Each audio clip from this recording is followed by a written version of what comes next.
असा वारीचा घेतला पावलांनी आम्हा वाळवंटी तुझी सावली गळा भेट घेण्या भीमेची निघाली तुझ्या नाम घोषात इंद्रायणी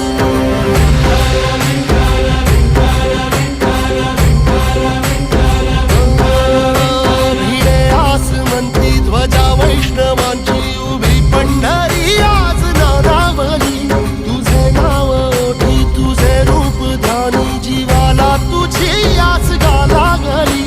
जरी बाप साऱ्या जगाचा परी